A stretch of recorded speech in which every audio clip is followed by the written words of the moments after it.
makaranta fatiha da salatul fatih. Allah ya sa mu samu daidai da swabi a cikin wannan karatu da zamu. Amin.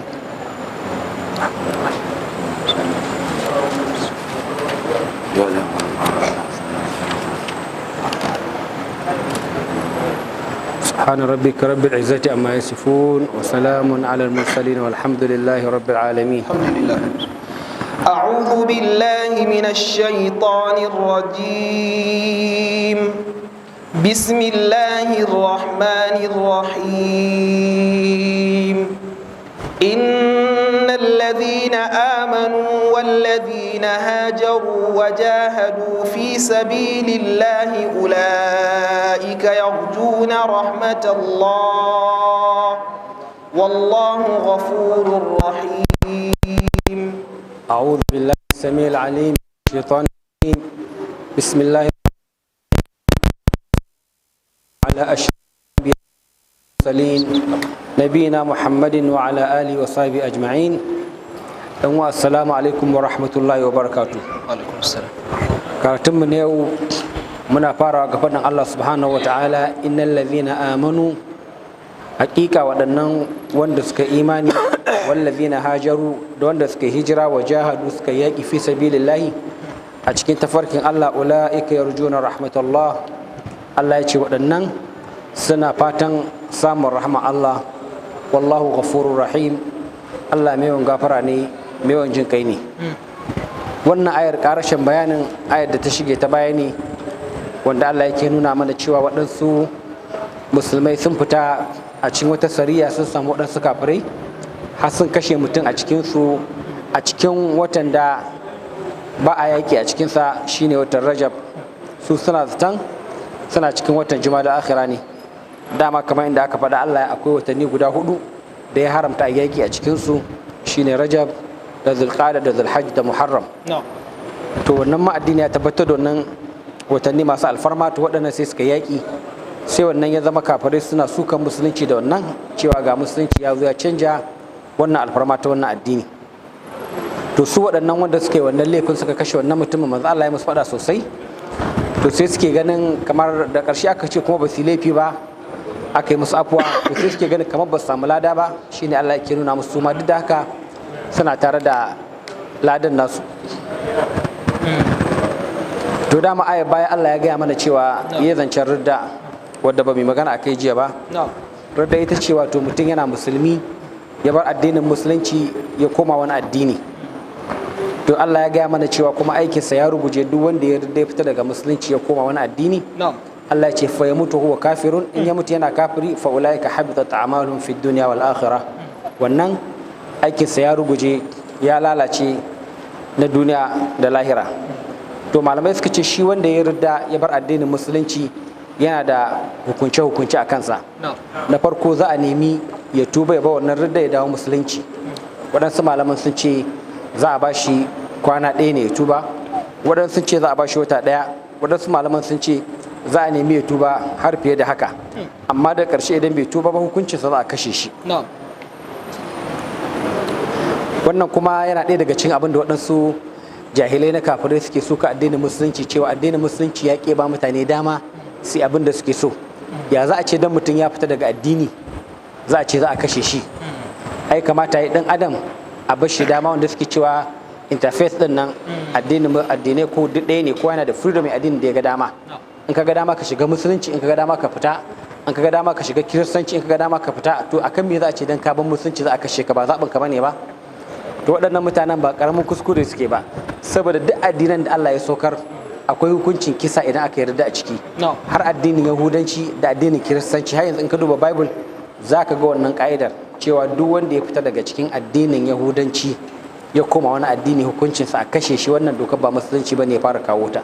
Saboda haka kaga sai dai in suna nufin addinan Allah ne ga baki ɗaya ba ruwansu da su duniya suke so su ji daɗinta, amma har addinan farko su ma suna da wannan doka. To addinin musulunci duk wanda ya yarda, manzo Allah ce man baddala dinahu faqtuluhu, duk wanda ya canja addininsa ku kashe shi. To doka haka take a cikin addinan nasu ma. So dai dake malamai sun yi sabani akan cewa kashe mutum idan ya ma addininsa iyakacin lokacin da za a bashi.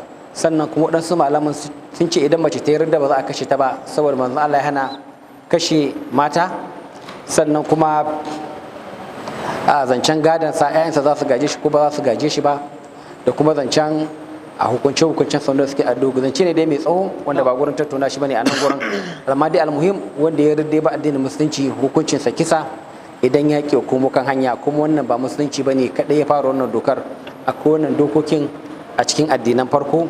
Duk wanda ya soki musulunci akan wannan to sai dai idan addinan sama gabaki ɗaya ke suka, da taura da linjila da qur'ani, addinin yahudanci da addinin nasaranci da addinin musulunci duk suna da wannan dokar.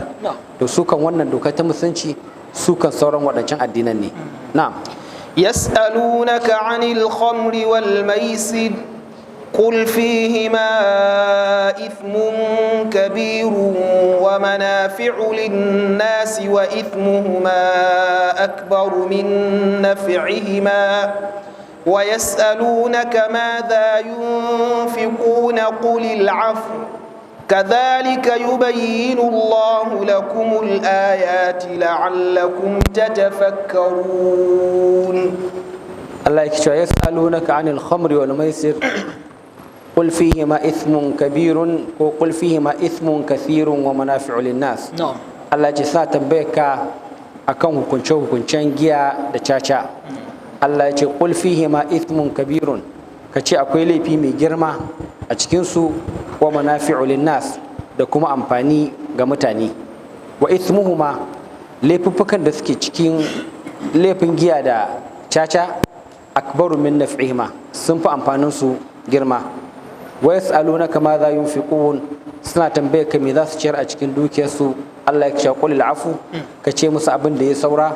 Kadhalika yubayyinu Allahu lakum al-ayat, yake bayyana muku ayoyi la'allakum tatafakkarun, ko kwaye tunani ko hankalta. Ita al-khamr giya, malamai suka ce shine duk abin da ya gusarwa da mutum hankalinsa.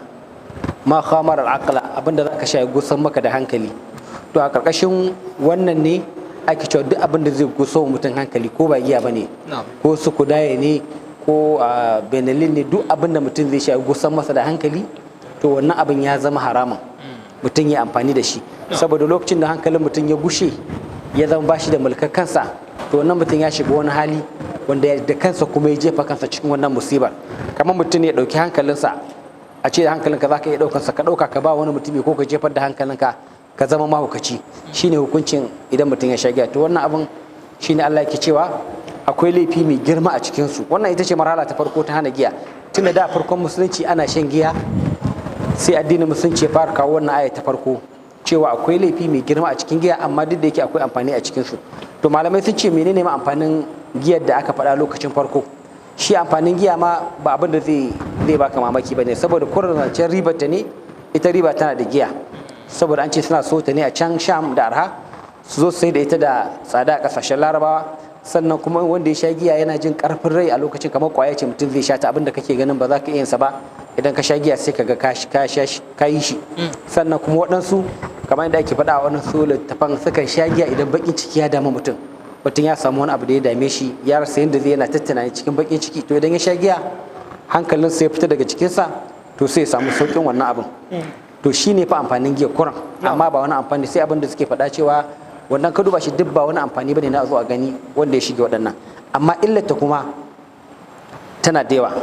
Shi na bayan laifi raba mutum tsakaninsa da ubangijinsa, sannan ta da wata illa a cikin kwakwalwar mutum. Masu sanin ilimin kwakwalwa suka ce ba abin da yake lalata kwakwalwar mutum kamar giya, saboda kwakwalwa akwai waɗansu jijiyoyi siriraye kamar girman zare suke. To in dai mutum ya sha giya tana tsinka waɗannan jijiyoyin, idan suka tsinke ba sa ƙara jonuwa. Sannan kuma giya tana matse kwakwalwar mutum, tana mai da ita karama, kullum tana matsewa har sai ta zama kamar, wato kace wani abu ne babba ka rinka matse shi sai ya kai karamin da zai iya lalacewa. To saboda da haka ne addinin musulunci ya kawo tadarruj, wato marhaloli hawa gurin haramta giya. Wannan ita ce ta farko, an fara nuna wa mutane illa giya kenan, cewa akwai zunubi mai girma a ciki, amma akwai amfani wanda ko kuke ganin sa, shine wanda muka faɗa na kasuwanci da kuma na wajen karfin rai da mantar da mutum bakin cikin sa. To aya ta biyu kuma wadda aka saukar da ita ta haramta giya, shine aka ce to la taqrabu salata wa antum sukara, kada ku sha giya lokacin da za ku yi sallah, kada ku kusanci sallah kuna masu maye. Kaga kenan an iyakance lokacin da mutum zai sha giya. Kaga kenan mutum zai sha giya bayan azhar ba zai iya sha ba saboda zai kai la'asar, bayan la'asar mai kafin ka taske ka magarba ta yi, bayan magarba ba za ka sha ta ba saboda isha za ta yi kafin ta sake ka. Kaga kenan an rage lokacin shan giya sai dai da daddare shine za ka sha giya kafin sallah asuba. To kaga an iyakance lokacin shan giya. To kuma bayan wannan hani da aka yi na biyu sai aya ta karshe ta zo sai ta haramta shan giya gabaki da inda Allah ya cewa innamal khamru wal maisir wal ansab wal azlam rijsun min amali shaytani fajtanibuhu la'allakum tuflihun. To wannan abin da Allah yi haka ya kamata duk wato mutane su zama suna da hikima gurin raba mutum da abin da ya saba, saboda masu magana suna cewa sabo turken wawa. Kafin zuwan musulunci ana shan giya ne ba ji ba gani, a sha giya da safe, a sha da rana, a sha da daddare, maza su sha mata su sha, ya zama kamar al'ada. To sai addinin musulunci yake so ya raba mutane da wannan giya din. To dole sai ka zo da hikima, dan mutum ba zai iya barin abin da ya saba ba rana guda, dole sai ka zo mai da hikima. To shine hikimar farko sai aka fara sukan abin, aka fara nuna musu rashin kyansa. Kaga idan aka fara nuna rashin kyan abin, mutane za su fara tsantsamin suna tunani akan lamarin. To daga baya kuma idan mutum kamar yana shan 10 sai aka dawo da shi ya rika shan kamar guda 3 ko 4, shine kaga ba lokacin da zaka sha sai da daddare, kaga ta fara fita daga ranka. Daga karshe kuma da aka saba da rage ta sai aka zo aka hana shan ta gabaki daya.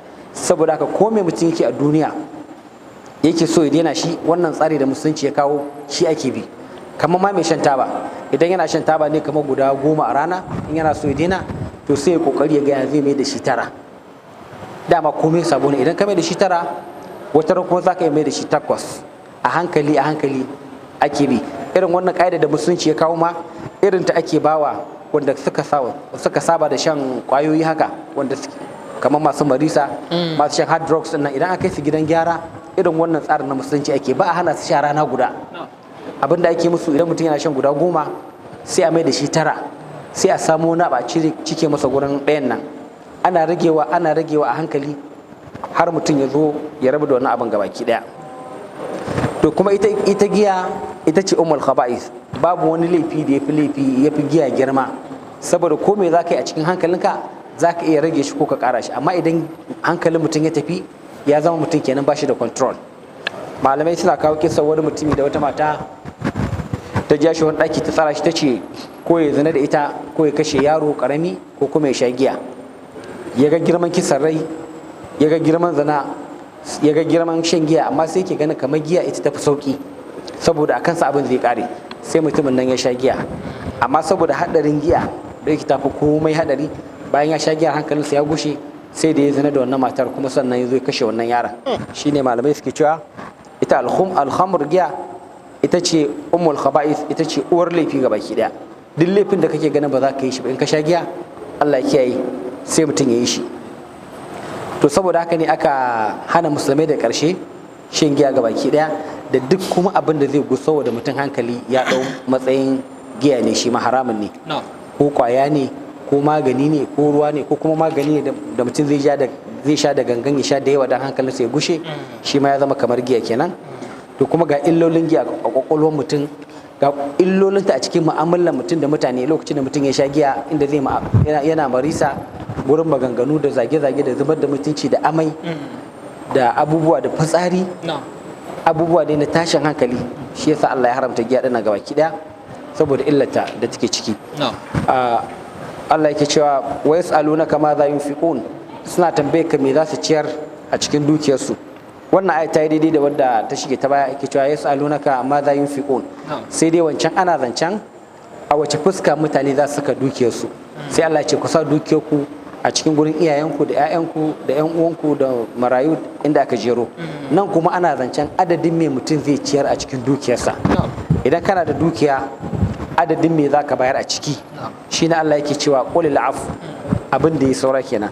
Bayan ka gaban bukatunka na yau da kullum na larura, to a ciki ne za ka bada abin da za ka yi na ihsani a ciki. Amma idan abin da yake hannunka bai gama ɗauke maka larura ka ba, to ba lalle bane ka bayar a ciki, saboda ba afu bane ba abin da ya saura bane ba.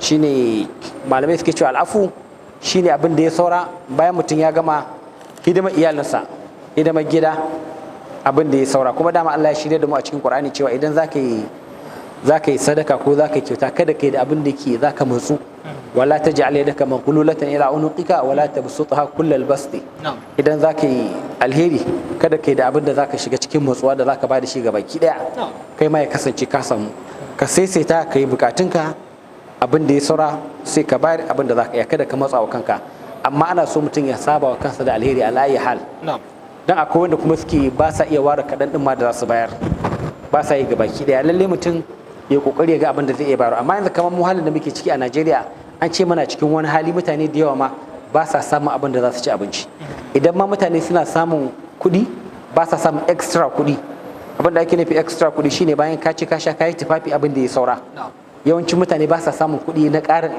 fiye da bukatunsu to kaga wannan sai mutum kayi da gaske za ka samu ladan sadaka saboda in dai ka ce sai ka gama bukatunka kamar yadda addini ya faɗa to da wuya ka gama bukatunka saboda abubuwan rayuwa da karancin kuɗin shiga to sai dai mutum ya kokari a cikin abin da Allah ya bashi ya daure ya ga me zai iya dan Allah ya bashi wannan ladan amma ana cikin kunci mutuka da gaske na tattalin arziki amma wannan kuma ba zai zama dalilin da mutum zai ce ba zai sadaka ba zai alheri ba ko kaka ne tunda addini ya ce ka ji tsoron wuta ko da rabin dabino ne kuma Allah baya raina sadaka ko hadiya duk kankanta ta idan mutum ya Allah shine mai karba sai mutum ya daure ya ga abin da zai iya na'am في الدنيا والآخرة ويسألونك عن اليتامى قل إصلاح لهم خير وإن تخالطوهم فإخوانكم والله يعلم المفسد من المصلح ولو شاء الله لأعنتكم إن الله عزيز حكيم Allah yake cewa fi duniya wal akhirah wannan su malamai suka ce wannan ayar tana ta'alluki da ayar bayanta kama Allah yana cewa ne la'allakum tatafakkaruna fi duniya wal akhirah Allah yana bayyana muku ayoyinsa ne ko kwayi tunani a cikin lamarin duniya da lamarin lahira wato ko kwayi tunani a cikin gushewar duniya da kuma fuskantowar lahira ku gyara halayenku la'allakum tatafakkarun ko kwayi tunani ku ga cewa duniyar nan mai karewa ce saboda haka ya kamata ku tanadin lahira abinda Qur'ani yake nuna mana kenan Allah ya ce wa yas'alunaka 'anil yatama suna tambayar ka akan marayu shine Allah ya ce qul islahul lahum khair gyara musu dukiyarsu shine mafi alkhairi wa in tukhalituhum amma idan kun cakuɗa dukiyarku da ta marayu fa ikhwanukum yan uwanku ne wallahu ya'lamu al-mufsida min al-muslih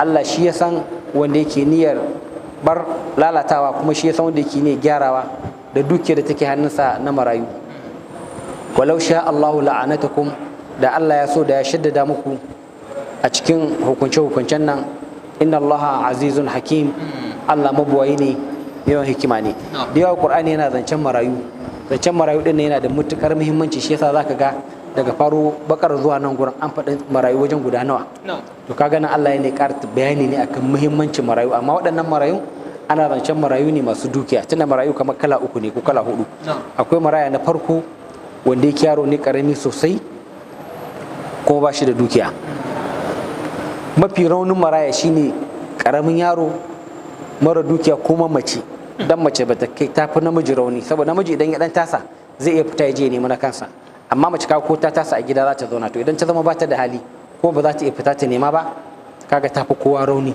sabanin namiji to sai kuma maraya na biyu shine wanda yake namiji amma ba a ban masa dukiya ba to kaga wannan shi ma zai sha wahala to sai kuma gaba da wannan maraya wanda yake namiji ko mace kuma an ba masa dukiya to su Allah yake zance a nan gurin idan an bar dukiyar maraya a gurin ku ya za ku yi da wannan dukiyar shi kuma aiki akan dukiyar maraya ba a ɗaukar lada a ciki na duniya in dai aka saka maka maraya a hannunka in yana da dukiya kada kai tunanin gyara masa dukiyar da kake za ka rinka ɗaukan wani lada abin da bai zama na larura ba kace kamar sai an biya ka aikin da kake dan Allah ake shine Allah yake cewa idan kana da dukiya ma ka taba gaba ki daya wa man kana ghaniyan falyasta'fif idan kana da dukiya aka sa dukiyar maraya a hannunka to kada ka ɗauka mai komai da uwar kuɗin nasa da dukiyar tasa ka rinka bashi ba ruwanka idan kuma ya kasance mutum bashi da hali akwai dukiyar maraya a hannunka to abin kai sai kai da lura Allah ce fali akul bil ma'ruf ya ci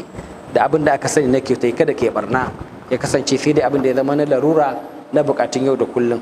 Kuma wannan ayar Allah ne mana irshadi ne, kamar aya ta biyu da ke cewa wa in tukhalituhum, saboda idan aka baka dukiyar maraya ka zo ka aje ta baka juya masa, shi ma nan matsala ne.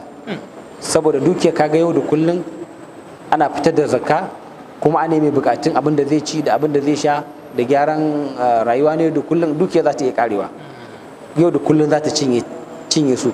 Shi yasa ake so idan aka baka dukiyar maraya ka zama kana da hikima, ka dauke ta ka sata a cikin harkar kasuwanci da ka san za a iya samun amfani a ciki. Amma idan ka bata to za ta iya lalacewa.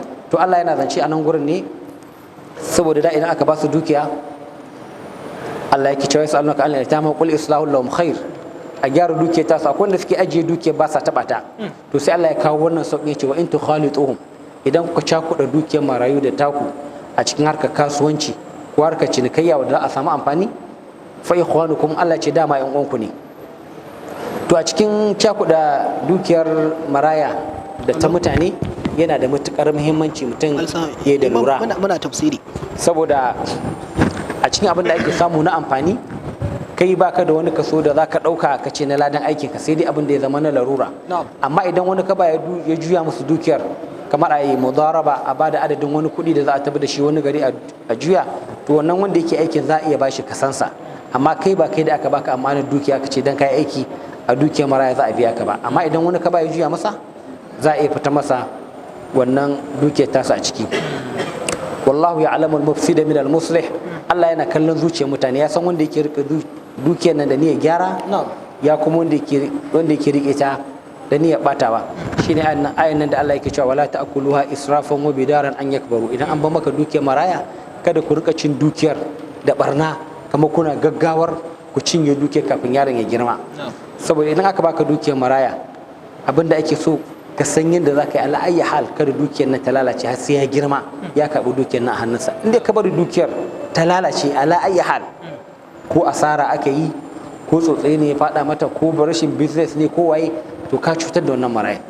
Shi yasa ake so idan ka san baka iya business ba, to ka je ka samu wanda za a bashi kuɗin nan, a tabbata an yi abin da ya kamata. Lalle ka san yadda za ka yi yaron nan ya kasance ya girma ya tadda wannan dukiyar tasa.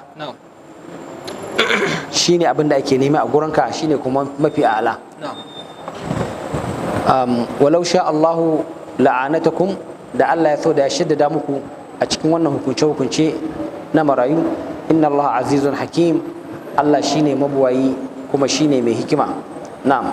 ولا تنكحوا المشركات حتى يؤمن ولأمة مؤمنة خير من مشركة ولو أعجبتكم ولا تنكحوا المشركين حتى يؤمنوا ولعبد مؤمن خير من مشرك ولو أعجبكم أولئك يدعون إلى النار والله يدعو إلى الجنة والمغفرة بإذنه ويبين آياته للناس لعلهم يتذكرون. نعم. الله يكي قامنا ولا تنكحوا المشركات حتى يؤمن. كدو كأورماتا مشركي. Matan da ake nufi mushrikai su ne mata masu bautar gumaka wanda ba Yahudawa bane ba Nasarawa bane ba, kamar majusai ko masu bautar gumakai ko masu bautar wuta. In dai ba Yahudiya bace ko ba Nasari, Allah ce walakin tankihul mushrikati, kada ku auri mata mushrikai hatta yu'minna, har sai sun imani. Wala amatun mu'minatun, baiwa mu'mina khairun itfa alheri min, ko da kenta ya kayata ku. Allah ya ce wala tunkihul mushrikina, kada ku aura wa mushrikai maza matayenku hatta yu'minu, har sai sun imani. Wala abdun mu'minun, bawa mu'mini khairun min mushrikin, shine mafi alheri ga da mushriki walau a'jabakum, ko da kensa ya kayata ku. Allah ce ulaika yad'una ila an-nar, waɗannan mushrikai mazansu da matansu yad'una ila an-nar, suna kira ne zuwa ga wuta. Wallahu yad'u ila al-janna, Allah shi kuma yana kira ne zuwa aljanna, wal maghfirati, da gafara bi izni, da izininsa. Wa yubayyinu ayatihi lin-nas, Allah kuma yana bayyana ayoyinsa ne ga mutane la'allahum yatadhakkarun, ko sai tintintini su fahimci hukunce-hukuncensa. Malamai sun ce wannan ayar ta sauka ne a cikin Marsad bin Abi Marsad, wani musulmi ne da ya musulunta, yana da mata a Maka, sai manzon Allah ya aike shi Maka saboda wata bukata. To da ya je Maka sai haɗe da waccan matar tasa, da ya haɗe da waccan matar tasa ta zo gurinsa a zuwan mijinta ne, sai take cewa ai musulunci ya yanke abin da yake tsakanina da ke. Sai take cewa to ka aure ni mana. Sai ce ai aure da ke ma ba zan yi ba, sai na tambayi manzon Allah sallallahu alaihi wasallam, na ji abin da zai ba da hukunci a kai. To da ya zo ya tambayi manzon Allah sallallahu alaihi wasallam, sai manzon Allah yake cewa aka saukar da wannan ayar cewa bai halatta musulmi ya auri mushrika ba, mai bautar gunki kenan, ko mai bautar rana, ko mai bautar saniya, ko mai bautar wuta, in dai ba Yahudawa da Nasara ba, su aka cire. Wannan ayar wala tankihul mushrikati hatta yu'minna har yanzu tana nan tana aiki, cewa musulmi ba zai auri mushrika ba har sai ta yi imani. Kuma Allah ya kisha kada ku aure su dukkansu, gwanda ku auri baiwa mumina da ku auri ya mushrika, wannan baiwa ta fi muku alheri. Haka shi ma namiji bai halatta ba, haramun ne gare shi ya auri mushrika wadda bata imani ga Allah ba, gwanda ya auri baiwa mumina da ya auri wannan mushrika. Allah ya ce illa waɗannan su ne du'una ila nar, suna kira ne zuwa ga wuta, shi kuma Allah yana kiran ku zuwa aljanna. To nan malamai sun yi magana guda biyu akan wannan aya. Akwai malaman da suka ce wannan ayar bata kunshi Yahuda da Nasara ba, saboda su akwai ayar da Allah ya saukar akan su, cewa al-yawma uhilla lakum at-tayyibat wa ta'amul ladhina utul kitaba hillun lakum wa ta'amukum hillun lahum wal muhsanatu minal mu'minat. Allah ya ce an halatta muku ku ci abincin Yahuda da Nasara, kuma an halatta muku ku auri matayensu. Sai aka ce wannan waccan ayar ta khassase wannan ayar, saboda ka banda matan Yahuda da Nasara su za iya auren su. Waɗansu malaman suka ce a'a, waccan ayar ita ce ta farko, wannan ayar ta shafe waccan, cewa har Yahuda da Nasara su ma mushrikai ne, tunda Yahudawa suna, Kiristoci suna cewa Annabi Isa Allah ne, kaga samai da Allah bi kenan, sun zama mushrikai. To amma zahirin magana shine wannan waccan ayar sarihiya ce, ta fito a fili, kuma ita ce ta zo bayan wannan ayar ta biyu, cewa ya halatta mutum ya auri ba Yahudiya da Banasariya, kuma ya halatta a ci abincinsu. Kuma an samu daga cikin sabon manzo Allah sallallahu alaihi wasallam, bayan an gama saukar da Qur'ani, an samu da yawa sun auri matan Yahudawa da matan Nasarawa. Amma malamai sun ce duk da yake Allah ya halatta mana mu auri matan Yahuda da Nasara, sai idan wato kafaran aminci ne, amma in dai yaki yake da su to haramun ne a aure su, bai halatta ban ji malamai. Ko da zaka aure ba Yahudiya ko ba Nasariya, sai dai idan kafaran aminci ne wanda suke a garin musulunci, ana zaune lafiya da su, ba yaki ake da su ba. Amma idan dai yaki ake da su, to bai halatta musulmi ya aure ba Yahudiya ko ba Nasariya ba da ake yaki da su. Sannan kuma malamai sun ijma'i cewa namiji zai iya auren mace ba Yahudiya ko ba Nasariya, amma su kuma matan musulmai ba za su je su auri wani ba Yahudi ko ba Nasari ba. Kenan namiji ne aka ba shi dama ya auri ba Yahudiya ko ba Nasariya, amma ita mace ba a bata wannan damar ba. Me dalilin su? Dalilin su shine a cikin wannan ayar Allah ya yi maza yake ta zance an halatta muku, an halatta muku, har ya kawo zancen maza da mata. Kaga can gurin nan ya kawo zancen maza da mata, wala amatun mu'minatun wala abdun mu'minun. Amma idan ka duba wadda ta halatta mana zancen maza ake gurin aure ba a zancen mata ba. Sai ce wa ta'amul ladhina utul kitaba hillul lakum wa ta'amukum hill, sai ce wal muhsanatu, kenan an halatta muku al muhsanat. Kaga ba halatta muku al muhsin ba, kaga uhilla lakum al muhsanatu min alladhina utul kitab, amma bai ce da wa halal lakum al muhsin an halatta muku mai kama kansa daga cikin ahlul kitab ba. Kaga matan ne kurin aka halatta wa maza, su kuma mazan ahlul kitab ba halatta wa matan musu aure su ba. Saboda malamai sun ijma'i cewa mace musulma ba za ta yi auren ba Yahude ba, ba za ta yi auren ba Nasare ba, saboda dalili na biyu kuma wannan zai iya kawo kaskanci ga musulunci, ya kasance mace musulma ta koma tana karkashin ba Yahudi ko ba Nasare. Amma shi musulmi ya halatta ya aure ba Yahudiya, ya halatta ya aure ba Nasariya, abinda Allah ya nuna mana a cikin wannan ayar. Sannan kuma kamar yadda Allah ya halatta mana mu ci abincinsu da Yahuda da Nasara, haka ya halatta mana mu auri matansu. Dan akwai wani iskali da ake samu, mutane akwai wanda suke gani bai halatta musulmai su ci abincin Yahuda da Nasara ba. Ana samu kuma wannan ayar ta nuna cewa duk abincin bai Yahuda da Nasara zaka iya ci. to dama ba wani abu ake nufi da abinci ba sai abin da suka yanka, tunda kaga idan shinkafa ce ai fitowa ce da ƙasa, idan masara ce ba su suka aiki komai, idan ayaba ce ba sai aiki komai akan ta ba. In aka ce ta'amuhum dama abin da suka yanka ake nufi. To sai mutane suke cewa ba za a ci yankan yahuda da nasara ba, amma rajihin magana shine tunda Allah ya ce ta'amuhum, ya ce a ci abincinsu, to wannan iskali gaskiya ya gushe. Sai dai waɗansu malaman sun cire wato abubuwan da suka yanka kamar na Kirsimeti ko na wanda suka faɗi sunan wani Allah wurin yankansa, to wannan shi ma ala khilaf sabani ne. Amma zahirin magana tunda Allah ya ce ta'amuhum abincinsu a ci, to ya halatta mutum ya ci abincin yahudu da nasara. Sannan kuma wannan ayat ta nuna mana cewa mace ba za ta iya wa kanta aure ba sai an mata aure. Duk girman mace ko bazaura ce ta fito da gidan mijinta ko ta kai shekara nawa, duk girmanta duk kudinta ba za ta iya ɗora wa kanta aure ba sai ta samu waliyinta ya ɗora mata aure. Dan akwai wata fitina ta balle yanzu a duniya, wai sai ka ga mace ta tafi wani guri ko ta tafi Abuja sai ta ce inda ita bazaura ce, dama sai ka kawo hadisin da yake cewa al'ayyimu ahqqu bi nafsiha, wai bazaura ita ta fi cancanta a kankin kanta. To saboda sai take gani za ta iya kanta aure inda an bata sadaki, an samu shaidu, ita kamar ta ɗora wa kanta aure. To wannan gaskiya ra'ayi ne mai mutukar hadari a addinin musulunci, tunda kaga Allah ya ce wala tunkihu, kada ku aurawa mushrikai matayanku.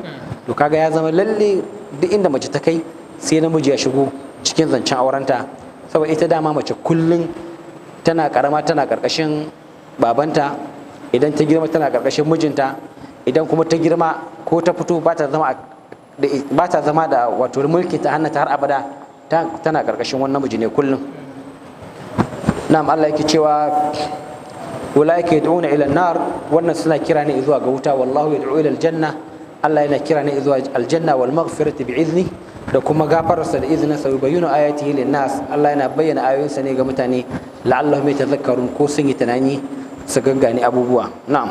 wa yas'alunaka 'anil mahid قل هو أذى فاعتزلوا النساء في المحيض ولا تقربوهن حتى يطهرن فإذا تطهرن فأتوهن من حيث أمركم الله إن الله يحب التوابين ويحب المتطهرين. Allah yake cewa nisa'ukum harsul lakum, matayenku gonakinku ne, gurin shuka ku ne. wa yas'alunaka anil mahid, Allah ce suna tambayar ka akan haila. Qul huwa adhan, ka ce ita haila kazanta ce. Fa'tazilun nisa'a fil mahid, ku kaurace wa mata fil mahid lokacin da suke cikin haila. Wala taqrabuhunna, kada ku kusance su hatta ya tahurn, har sai sun yi tsarki ko har sai sun yi wanka. Fa idza tataharna, idan suka yi tsarki ko suka yi wanka, fa'tuhunna, ku je musu min haythu amarakumullah, ta inda Allah ya umarce ku. Inna Allah yuhibbu tawabin, Allah yana son masu yawan tuba, wa yuhibbul mutatahhirin, yana son masu yawan yin tsarki a jikinsu. To Allah yake cewa wala takunu mushrik. Na'am, Allah subhanahu wata'ala yake gaya mana a cikin wannan ayar cewa zancen haila ne Allah yake mana da mata suke yin ta duk wata. Ita kuma haila malamai sun faɗa, likitoci suka ce haila nan da take zo mace duk wata, wato ƙoƙaye ne Allah yake halittarsa a cikin mahaifan mace duk wata. Waɗannan ƙoƙayen idan namiji ya sadu da mace, in babu mani namijin da ya samu ƙwai a cikin wannan, to ƙarshen wata sai ya fashe, shine ke zubar da wannan.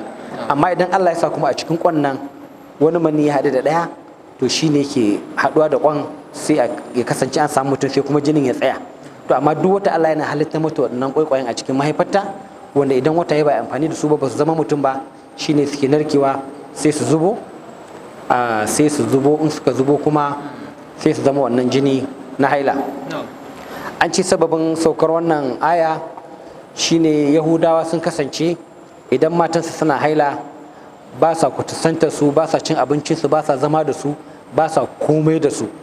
Sai a gaya manzo Allah sallallahu alaihi wasallam, sai Allah ya saukar da wannan ayar. To kuma dama tsakanin musulmai da Yahuda da Nasara akwai hanya uku kowanne da yake mu'amala da matansa idan suna cikin haila. Su Yahudawa al'adarsu idan mace tana haila ba sa cin abincinta, ba sa zama da ita, ba sa kwanciya da ita a guri ɗaya, ba sa komai da ita har sai ta gama wannan hailar.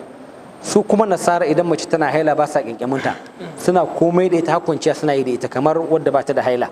Domin kuma sai Allah ya sa mu a tsakani ya ce mana idan mace tana haila ai komai da ita, a ci abincinta, a zauna da ita, a hira da ita, koran ba za a yi aure da ita bane ba.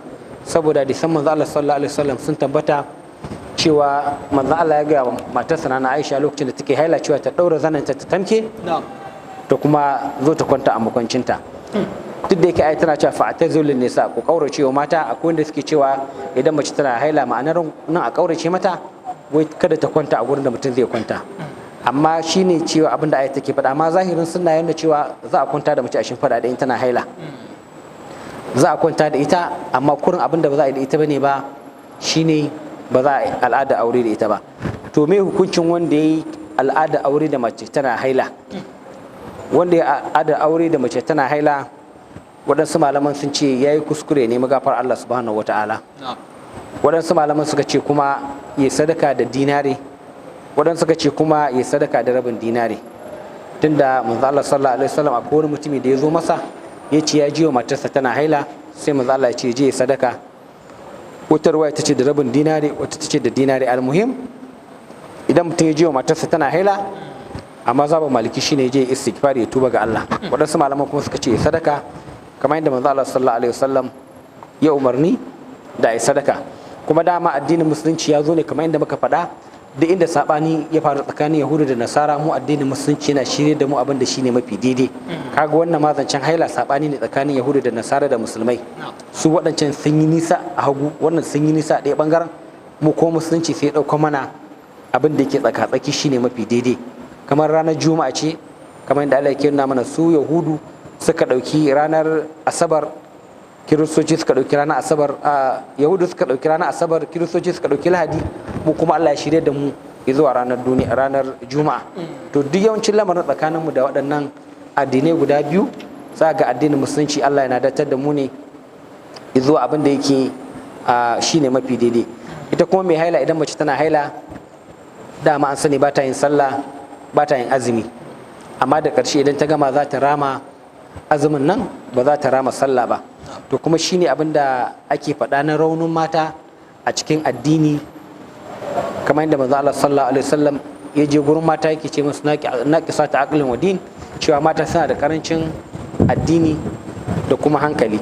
Karancin addini a nan gurin shine idan mace tana haila, yanzu kamar mata da miji, inda kake kokarin ku ibada, idan mace ta fara haila dole ka kyale ta, ba ta yi ba za ku yin sallar dare da ita ba, ba za ta yi karatun Qur'ani ba, ta dauki Qur'ani kamili, abubuwa da yawa na ibada ba za ta yi ba, ba za ta yin azumi ba, ko da azumin Ramadan din ne fara, idan mace haila ta zo dole ta hakura, ba za ta yi sallolin tsayuwar dare ba. Kaga wannan ya kawo mata cikas a cikin harkokinta na addini. Sannan kuma shi kansa haila din wani rauni ne a cikin mata, a cikin ma'amulolinsu na yau da kullum, saboda wannan jini da suke fitarwa wanda an ce aza ne, kazanta ne. To kuma sai Allah ya ɗauke musu, sannan za su yi wanka, sannan su dawo cikin tsarin rayuwa ta yau da kullum, kamar yadda mazanci ake yau da kullum. Allah yake cewa subhanahu wataala, fa'tazilun nisaa fil mahid, ku kaurace wa mata a lokacin da suke cikin haila, wala taqrabuhunna, kada ku kusance su hatta ya tsohurun, har sai sun yi tsarki. Sabani ne a nan gurin cewa idan mace tana haila, idan jinin ta ya tsaya, daga ya tsaya mijinta zai iya je mata, ko ku har sai ta yi wanka. Wannan maganganu ne guda biyu, hatta ya tsohurun, har sai ta yi wanka, ko ku har sai ta tsarkaka da karewar wannan jinin, wanne ne? To amma dai al'ahawat mafi daidai shine mutum ya bari har sai ta yi wanka din, shine mafi daidai. Amma dai malamai sun magana, akwai wanda suka cewa daga jinin ya tsaya, wannan akwai wannan maganar ya je mata. Akwai wanda suka ce a har sai ta yi wanka, ta ɗauki wannan tsarkin nata. Fa idza tatahharna, idan sun yi wannan tsarkin ko na tsayawar jinin ko na wanka din, fa'tuhunna min haythu amarakumullah, ku je musu ta inda Allah ya umarce ku. Inna Allah yuhibbut tawwabin, Allah yana son masu yawan tuba, wa yuhibbul mutatahhirin, yana son masu yawan tsarki. Na'am. نساؤكم حرث لكم فأتوا حرثكم أنا شئتم وقدموا لأنفسكم واتقوا الله واعلموا أنكم ملاقوه وبشر المؤمنين. نعم الله نساؤكم حرث لكم متى ينكو غونكينكني wurin shuka ku ne fa'atu harsakum ku je gonakinku wurin shuka ku annashi'tum duk ta inda kuka so wa qaddimu li anfusikum ku kaddamar da alheri ga kawunan ku wattaqullaha ku ji tsoron Allah wa alamu ku sani annakum mulaqu cewa lalle ku masu haduwa da Allah ne wa bashirul mu'minin manzo Allah kai bushara ga mu'minai nisa'ukum harthul lakum matayanku gonakinku ne a cewa matayanku gonakinku ne akwai maganganu da yawa da waɗansu mutane wanda suke da fitina addinin musulunci suka shigar cewa Allah ya ce matayenku gonakinku ne ku je gonakinku ta inda kuka ga dama sababin saukar wannan ayar shine lokacin da mutanen Makka suka zo Madina inda suke kwanciya da matansu daban ne da inda mutanen Madina suke su kuma mutanen Madina saboda sun yi makotaka da Yahudu sai suke kwaikwayon abin da Yahudawa suke gurin kwanciya da matarsa kala daban to wani mutumin Makka sai aure wace mace ta Madina da yazo zai kwanta da ita irin kwanciyar da suke mutanen Makka sai ta ce ai mu ba haka ake mana ba suka samu sabani a wannan daren bata yadda ba sai aka je a ga manzo Allah sallallahu alaihi wasallam cewa mutumin Makka ya aure mutuniyar Madina amma ta kawo wani tsari na kwanciya a karkace wanda shi bai saba da shi ba har suka samu matsala ta ce bata yadda ba shine Allah ya ce matayenku gonakinku ne duk inda mutum yake so ya kwanta da matar sai je mata ko a zaune ko a tsaye ko a tsugune ko ta gefe duk ta inda mutum ya so to anan ne sai waɗansu mutane suke cewa wai tunda Allah ya ce matayenku gonakinku ne ku je gonakinku ta inda kuka dama sai suke cewa mutum zai iya zuwa matarsa ta dubara ta baya a'udhu billah saboda ai ce fatu harsakum ku je gonakinku annashi'tum ta duk inda kuka so to kaga sai suka ce tunda an ce mutum ya je gonakinsa to inda ya so to za a iya zuwa ta dubara a'udhu billah wannan ba daidai bane saboda malamai sun musu raddi guda biyu na farko Allah ya ce matayenku gonakinku ne kaga gona ai ana so a je mata ne a shuka abin da zai fito a samu amfani to kuma kaga dubara ba a samu amfani saboda haka tunda Allah ya ce gonakinku ne to gonaki dama ana yin gona ne dan a shuka a samu kayan abinci to kaga wannan ta gaba kenan amma idan mutum ya je matarsa ta baya kaga ba gona ya je ba suna ba za a samu ɗa ba sannan kuma ayar bayan Allah yana cewa fa idza tatahharna idan matayanku sun yi tsarki fa'tuhunna min haythu amarakumullah ku je musu inda Allah ya umarce ku kaga Allah bai umarnin a je mace ta dubara ba saboda haka wannan abu ne mai zurfi a cikin addini na bata akwai kuma wata wato kungiya mai da take yada wannan dan ni na karanta da ido na shi yasa din ilimi dalili ne a cikin littafin al-Khomeini na karanta ya halatta mutum zai je mace ta dubara saboda haka gaskiya wannan ba daidai bane sun kawo maganganu dai na wadansu malamai to amma dai wannan cewa gonan mutum harsul lakum cewa matayanku gonakinku ne gona kuma an san mafi muhimmancin amfaninta a samu abinci ta dubara kuma kaga ba wannan bane to saboda haka Allah ya kiyaye mu da wannan Allah ya ce fatu harsakum ku je wa gonakinku annashi'tum ta inda kuka so malamai suka ce abinda ake nufi kalolin kwanciya kala kala da mutum da zai da matarsa amma kowace iri ce banda ta dubara wa qaddimu li anfusikum ku kaddamar da alkhairi ga kawunanku wattaqullah ku ji tsoron Allah a cikin yanda za ku kwanta da matanku kala kala ka ku je musu dubura wa alamu annakum mulaqu ku sani Allah ku masu haduwa da shi ne wa bashirul mu'minin kai bishara ga mu'minai na'am ولا تجعلوا الله عرضة لأيمانكم أن تبروا وتتقوا وتصلحوا بين الناس والله سميع عليم. الله يكشف ولا تجعلوا الله عرضة لأيمانكم kada ku sa Allah ya zama togiya ga rantsoku wadda za ta hana ku an tabarru ku yi aiki nagari wa tattaku ku ji tsoron Allah wa tuslihu ku gyara bainan nas tsakanin mutane wallahu samiun alim Allah mai ji ne mai gani Allah yana gaya mana cewa kada mutum ya rantsi ko dan ka rantsi ka ce wallahi ba zan yi aiki na alheri kaza ba ka kin aikin alheri kana fakewa da rantsuwa kama a ce mutane biyu suna faɗa ka ce wallahi ba zan musu sulhu ba sai kaga ana ta fitina tana faruwa kai kuma ka ki ka sa baki saboda sai ka ce ai na rantsuwa ba zan shiga ba ko kuma aiki na alheri da za ka yi wa tattaku wanda zai zama na gyara ne a cikin al'umma shi ma ka ƙi dalilinka ka ce ka yi rantsuwa to shi ne Allah yake gama kada kasance rantsuwa ku ta zama togiya ta zama ta toshe muku ku aikin alheri na tsoron Allah na gyara tsakanin mutane. Shine manzo Allah yake cewa wanda yayi rantsuwa zai ba Allah, man nazar an yuti Allah falyuti'hu, wanda ya bakance zai ba Allah ya bi shi, amma man nazar an ya'si Allah fala ya'si, wanda ya bakance cewa zai saba Allah to kada ya saba Allah. Wanda kuma ya rantsuwa zai ba Allah ya bi shi, wanda ya rantsuwa kuma ba zai ba Allah ba, idan ya ga abin na alheri ya zo wanda ya fi wannan rantsuwar nasa, manzo Allah ya ce alherin sai ka fara akan wannan rantsuwar tasa dai. Almuhim dai Allah yana gaya mana kada ka zama a cikin kowane hali ya kasance wani dalili ya hana ka yin alherin da zai taimaki mutane, ko da aikin alherin nan ya kasance kayi rantsuwa a kansa, saboda akwai lokacin ma da aka halatta mutum ya kuskure idan dai abin zai haifar da alheri.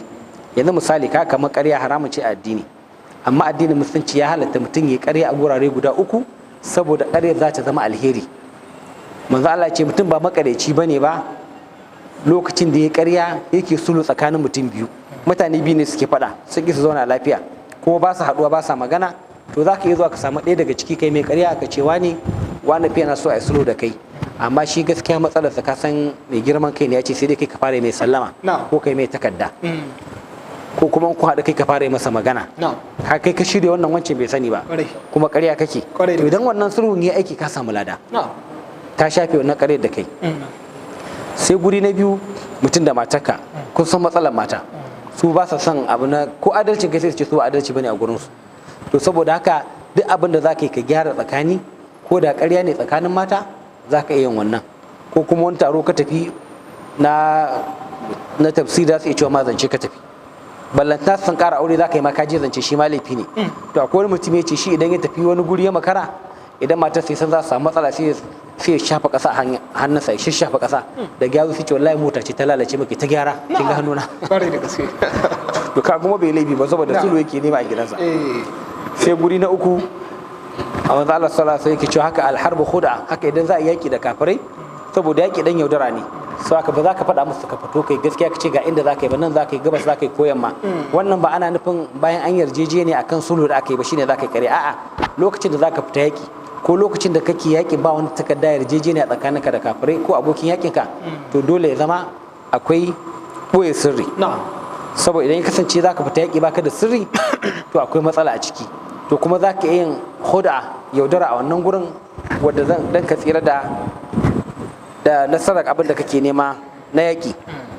To kaga wannan shine makasudin addinin musulunci. Addinin musulunci gyara yake nema, saboda kada ka zo ka yi rantsuwa kai dan adam, ga wani aiki na alheri ya faru za ka yi shi amma ka tsaya kana ji kana gani saboda ka rantse ka ce ba za ka yi ba, wannan ba daidai bane addinin musulunci. Ko da ka rantse din to ka ba wannan rantsuwar taka ka je ka yi aikin alheri, za ka samu lada a gurin Allah, kuma Allah zai gafarta maka wannan abu da ka samu na kuskure, ko da ya kasance ma ƙarya ne, kamar yadda muka yi bayani bangaren sulhu da bangaren mutum da matarsa da kuma bangaren yaƙi kamar yadda ya zo a cikin wannan hadisi. Na'am. La yu'akhidhukum Allahu bil-laghwi fi aymanikum walakin yu'akhidhukum bima kasabat qulubukum wallahu ghafurun halim. Allah ce la yu'akhidhukum Allahu bil-laghwi fi aymanikum walakin yu'akhidhukum bima kasabat qulubukum wallahu ghafurun halim. Yace Allah baya kama ku da yashishiyar rantsuwa da kukai, billagwi da yasasshiyar rantsuwa idan mutum ya yi ta, walakin yu'akhidhukum, Allah yana kama ku ne bima kasabat, walakin yu'akhidhukum bima kasabat qulubukum, yana kama ku ne da abin da zuciyarku ta tsoronta ta kudurce shi, wallahu ghafurun halim, Allah mai gafara ne kuma mai jin kai ne. Wato abin da ake nufi a nan gurin rantsuwar da mutane suke ta yau da kullun a cikin magana wadda ba niyya kai ba azuma kai ba, sai ka ce wallahi ba za ni ba, kana cikin hirar da mutum wallahi ba za ni ba ko wallahi sai na zo, to irin wannan hirar da ake taya sashen zance Allah ba zai kama ka da ita ba, a ce ba za a ce sai kai kafara ba a cikin hirar rantsuwar da kake ta yau da kullun, amma rantsuwar da Allah zai kama ka da ita ce wadda ka kudurta da niyya da zuciyarka cewa ba zan yi kaza ba ko sai na yi kaza ko wallahi tallahi in kai min kaza sai na yi kaza, to wannan ita ce wadda za a kama ka da ita.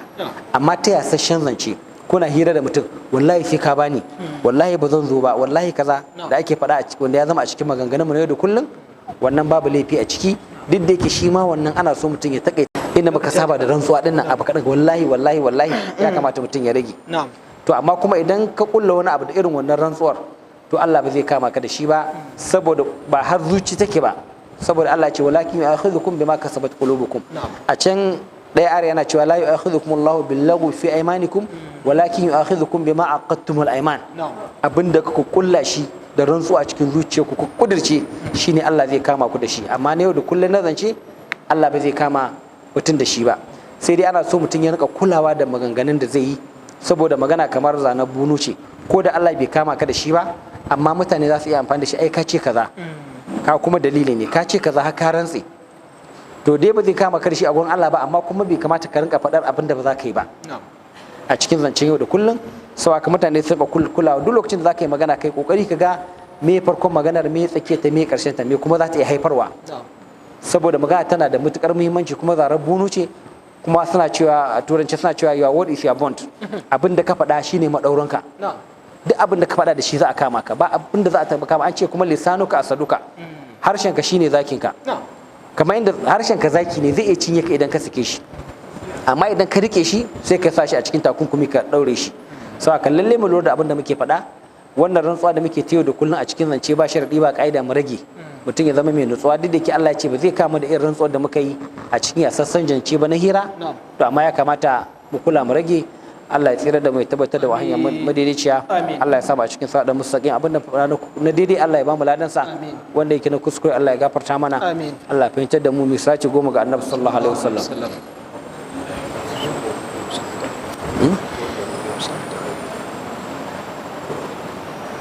Daga ina yazo? Daga uku ne ke. Wanda bincike shi ne mun rike mashi. To ai kawo shi. Ba kawo shi mara Allah. To. Ba mu.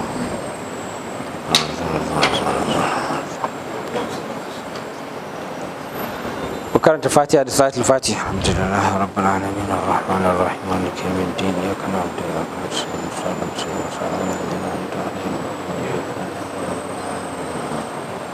ihdinas siratal mustaqim mu karanta ayatul kursi da ila fi halin da ake ciki a kasar nan na rashin tsaro da tsanani da rashin abubuwa na yau da kullum da tsada abinci. Allah ya yi mana, Allah ya kawo mana sauki, Allah ya fitar da mu daga wahalu da ake ciki kala kala na damuwa. Mu karanta ayatul kursi da ila fi la ilaha illa huwa al-hayyul qayyum la ta'khudhuhu sinatun wa la nawm lahu ma fis samawati wa ma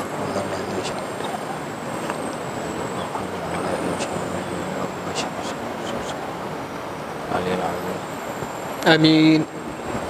Makaranta kullu wallahu kafa uku ga shi mai wannan masallaci Sheikh Muhammad Rabi da wanda ya gina, da malaman da suka gina wannan masallaci da ibada da karatun Qur'ani da harkokin ibada na yau da kullum. Allah ya gafarta musu, Allah kai musu kabarin su, Allah ya gafarta iya mu gabaki daya, ko kuma Allah ya kyautata namu zuwa. Amin. Qul wallahu kafa uku.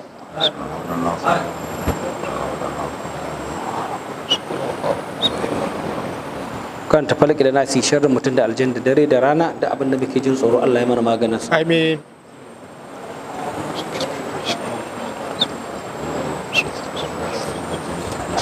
An ce akwai wanda ya zo zai musulunta, yaro ne wa ɗan ƙarami.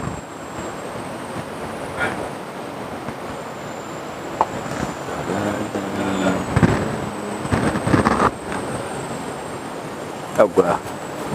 To salamu alaikum. Kana jin Hausa? Ya sunanka? Na? Ayu. Wai kawo ka nan garin? Yayanka? Mana jashi. Asala speaker. Yayanka ne kawo ka nan garin? Ina yayin naka? Yana gida? Ya san zaka musulunta? Me yasa baka zo da shi ba? To da menene addinin ka? Kirista ne kai? To kana da sana'a ne anan? Me sana'a ka? Wani shi. A wacan gwa kake? Ina? Ok, masha Allah. Waɗancan abokan kanin su suke saka a musulunci ko? Ba wanda ya takura maka musulunci dai kana so da kake. To wadda suna kake so a musulunci? Abdurrahman. Shekara ka nawa?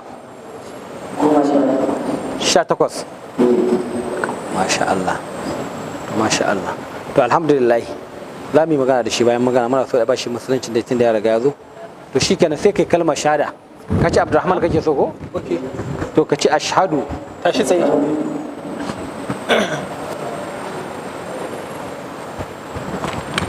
Ka ce ashhadu Allah ilaha illallah wa ashhadu anna Muhammadan Rasulullah. Allah. Wato abinda ka faɗa a cikin maganarka ka ce ka shaida har zuciyarka ka yarda cewa Allah ɗaya ne, ba wani abin bautawa da gaskiya sai Allah, kuma ka shaida ka yarda cewa annabi Muhammad sallallahu alaihi wasallam annabin Allah ne ya aiko shi. Ma'anar wannan shine ka shaida annabi Isa ba dan Allah bane kamar yadda ake gaya muku a coci ko? Annabi Isa ba dan Allah bane ba, shi ma annabin Allah ne, Allah ya aiko shi zuwa ga mutane, ba dan Allah bane ba kuma ba Allah bane ba, ka gane? To sannan kuma za ka rinka yin sallah, za a samu malami ya haɗa ka da shi wanda zai koya maka sallah, ka gane? Dama musulunci abu guda 5 ne, bayan kalmar shahadar nan da kai to kuma za ka rinka yin sallah, idan Allah ya baka dukiya za ka yi zakka, sannan azumin Ramadan da ake ciki yanzu kana azumi ko baka yi? Yawwa to masha Allah ka fara azumi ko? Yawwa to za ka ci gaba da yin azumi, sannan wata ran Allah ya baka kuɗi insha Allah za ka je aikin hajji. Wannan shine musulunci. Abinda kurin ya canja da addinin ka kaga ka gane cewa annabi Isa ba dan Allah bane ba, annabin Allah ne, kamar annabi Muhammadu, kamar annabi Ibrahim, kamar annabi Musa, ba dan Allah bane ba kuma Allah bane ba, ka gane? Za a samu malami ya haɗa ka da shi ya rika koya maka. Kuma ka ce kana son suna Abdurrahman ko? To masha Allah sunanka Abdurrahman daga yau. Duk wanda ya tambaye ka sunanka sai ka ce sunana Abdurrahman, ka gane? Kuma ka rinka zuwa nan masallaci idan ka samu wata matsala dan uwan naka sai ka zo ka gaya mana. Ana za ka rinka kwana? A can gidansa? Shi ma musulmi ne? Babu matsala kuma? To masha Allah. To Allah ya sa maka albarka. Amin. Allah ya sa musulunci mai albarka. Yanzu za a samu ka je wanka na shiga musulunci, sai ya samu ya wanka shiga musulunci, sai kuma a kawo shi a rinka koya mai karatu ma na jashi, ka gane? Za a je an nuna maka inda za ka yi wanka na musulunci, an kai wankan shiga musulunci sai kuma ka zo sai a rinka koya maka inda za ka rinka yin sallah da karatun Qur'ani, ka gane? Ka zama mai kyakkyawan hali, kada ka yi faɗa da kowa, ka zama mai haƙuri, kada ka yi faɗa da kowa. Duk wanda ya zo ya gaya maka ya ce musulunci kaza kaza, ka ba shi haƙuri, ka ce kyale ka. Idan ya dame ka sai ka zo ka ɗauko shi ka kawo a yi masa magana, amma kada ka yi faɗa da kowa. Ka zama mai kyakkyawan hali, ka zama mai kyakkyawan hali, za ka ga mutane suna son musulunci, za su ce musulunci ya gyara ka. Idan kana yin wani mara kyau duka daina yanzu. Ka zama mai kyakkyawan hali yadda duk wanda ya ganka zai sha'awar musulunci, ka gane? Allah ya ba da sa'a, Allah ya rika maka, Allah ya tabbatar da kai akan siratal mustaqim. To misali 10 ga Annabi sallallahu alaihi wasallam. To zo na.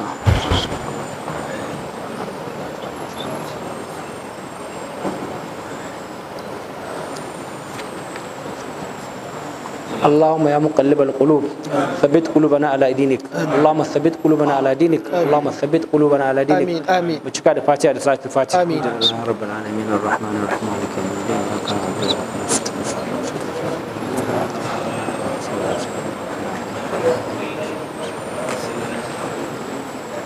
wallahi ka Allah yake jefa imani zuciyar mutane. Yanzu ran nan muka je Abuja ake ba mu labarin wata yarinya a Kaduna, tun tana yarinya a shekara 5 sai ta gudu ta bar gida ta tafi gurin musulmai. Iyayen sun mata duka daga an gama mata duka gobe sai tashi ta tafi gurin makaranta allo ta zauna, tun tana shekara 5. Yanzu yarinyar nan da karshe dai sai ta ɗebe kayanta ma ta koma gidan malamin Allah. Iyayen suka yi mata dole aka haƙura da ita, yanzu ta zama musulma ƙarfi da yaji ta jawo ƴan uwan nata ma musulunci. Tun tana yarinya Allah ya jefa imani a zuciyarta, saboda haka Allah yake zaɓa wanda ya so ya jefa masa imani a zuciyarsa, ba sai wani ya yi masa da'awa ba. Kamar shi wannan yaran, Allah ya tabbatar da mu akan imani, Allah ya sa mu cika akan musulunci, Allah ya ba mu akan sa'ada mustaqim. Subhana rabbika rabbil izzati amma yasifun, salamun ala mursalin walhamdulillahi rabbil alamin. استجيبوا لربكم من قبل أن يأتي يوم لا مرد له من الله ما لكم من ملجأ يومئذ وما لكم من نكير